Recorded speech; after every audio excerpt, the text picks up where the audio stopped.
Teman-teman, selamat bertemu kembali dengan saya dalam video bahan ajar. Baik, pada kesempatan kali ini saya ingin menjelaskan kaitannya dengan prinsip-prinsip dasar dalam pemanfaatan marka morfologi, seperti itu ya. Baik, nah ini adalah contoh real di lapangan, teman-teman, bahwa kode serial sumber daya genetik di lapangan sesuai dengan bentangan alam yang terjadi di masyarakat.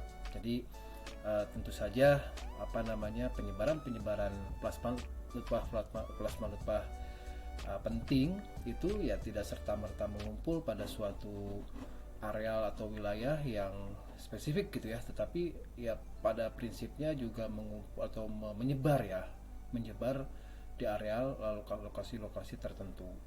Nah, kaitan dengan marka morfologi, artinya teman-teman juga sudah paham bahwa berkaitan dengan hal tersebut, artinya teman-teman mengkarakterisasi berdasarkan karakter-karakter yang dimiliki pada tanaman tersebut. Contoh ini pada tanaman pisang, berarti kita akan mengkarakterisasi bagian-bagian mulai dari daun, batang, kemudian warna pseudostem dan seterusnya.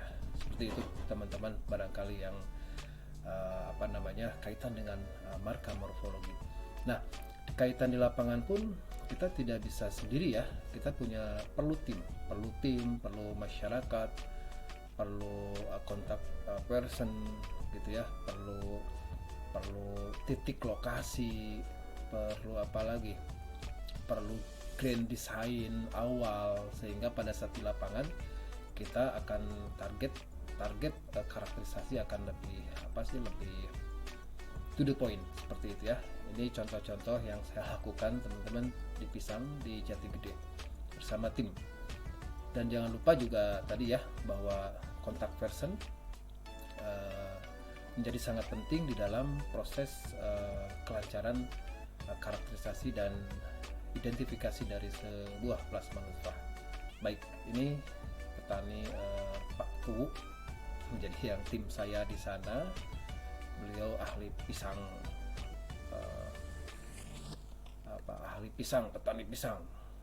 Nah, ini contoh-contoh nanti kaitan dengan karakterisasi, ya artinya semua bagian tanaman akan kita karakterisasi ya, mulai dari tadi bagian morfologinya, morfologi daun, komponen karakter agronomi dan karakter hasil dan komponen hasil pun ini kita karakterisasi. Seperti itu teman-teman. Jadi gambarannya kaitan dengan rencana nanti kita di lapangan untuk proses karakterisasi berdasarkan morfologi dan agronomi trait ya. Baik.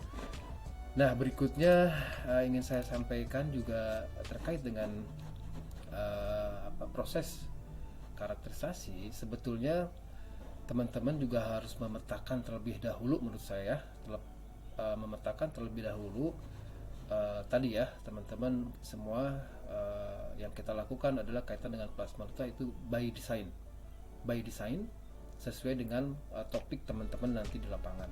Nah, ini contoh di pisang, saya mengembangkan potensi kawasan Jati Gede. Jadi dimulai dari kegiatan sebelumnya potensi pisang di Jati Gede. Nah, tahap yang pertama saya mengkarakterisasi jenis pisang Ambon terlebih dahulu. Jadi jenis-jenis pisang yang banyak tersebar di 3 desa, Cipicung, Cijinjing, dan Cintajaya. Itu awal informasi awal. Yang kedua, juga di sana sudah berkembang banyak industri sale yang memanfaatkan pisang Ambon kuning. Seperti itu. Yang ketiga, di sini nilai ekonomisnya sangat tinggi, gitu ya. Pisang Ambon kuning memiliki target pasar yang luas sebagai buah meja. Yang keempat, nah di sini jadi teman-teman nanti target saya itu ada satu pisang kalau pisang Ambon lokal itu kan sudah umum ya. Saya lagi mencari pisang-pisang khas di Jati Gede, sehingga tadi latar belakang pemikiran kita mulai dari ada apa sih di sana, kan gitu ya, ada apa di sana. Nah, berikutnya di sini karena pisang Ambon itu lebih dipentingkan dibandingkan pisang lainnya, ini khawatirnya terhadap pisang-pisang yang lain terjadi kepunahan, belum adanya upaya konservasi, penurunan kualitas dari pisang Ambon, dan juga genetik. Sehingga di sini perlu kita coba cari potensi-potensi pisang lokal lainnya, gitu ya. Nah, sehingga dari sana akan terlihat bahwa potensi pisang lokal lainnya seperti apa.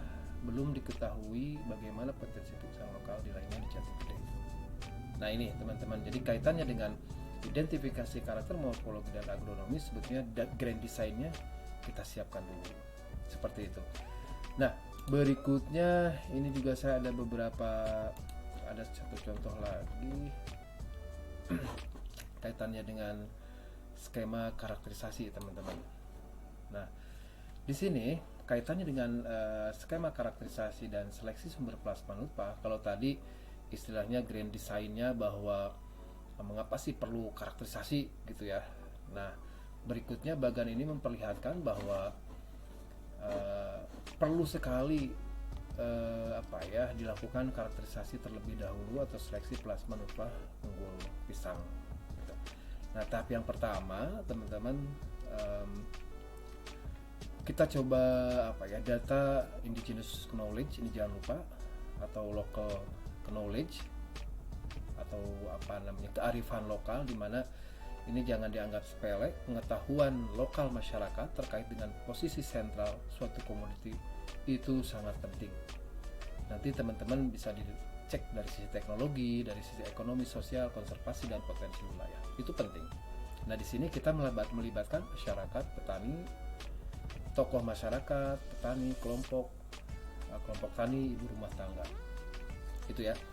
Jangan lupa juga melibatkan pemerintah atau pelaku ekonomi, misalkan pengumpul, bandar, pedagang, pemerintah desa, RT RW, ini penting, gitu ya.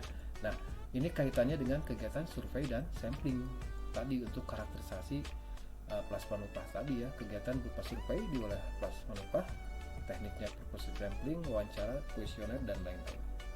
Baik. Nah, dari sini, dari kegiatan indigenous knowledge, harapannya nanti kita akan menghasilkan varietas lokal, begitu ya. Varietas lokal sebagai sumber plasma nutfah unggul, sebagai sumber induk unggulan, spesifik lokasi, pendaftaran atau perlindungan, hak indikasi. Jangan lupa juga konservasi plasma nutfah, gitu ya. Itu target sasarannya.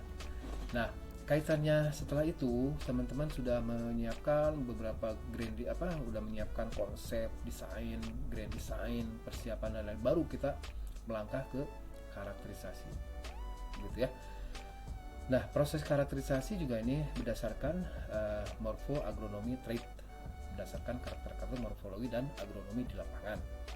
Nah, gitu ya. Nanti juga kita bisa mengevaluasi dari karakterisasi tadi, teman-teman mendata berdasarkan deskriptor.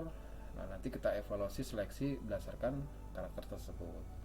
Nah, dari sini kegiatan karakterisasi dan evaluasi itu sebagai langkah awal dalam seleksi sumber plasma nutfah unggul dan sumber bahan induk unggul.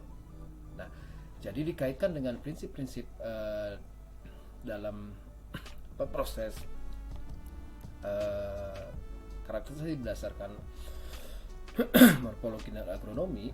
Jadi yang paling penting menurut saya prinsip dasar ini yang harus teman-teman pahami, begitu ya. Prinsip-prinsip ekologi, prinsip-prinsip sosial, prinsip-prinsip pemetaan sosial, prinsip-prinsip community development, itu juga penting, begitu ya teman-teman, sehingga tahapan karakterisasi itu dapat berjalan dengan baik dan lancar, seperti itu ya. Itu barangkali yang bisa saya sampaikan pada video kali ini. Untuk penjelasan berikutnya nantikan di video bahan belajar selanjutnya ya. Terima kasih teman-teman sudah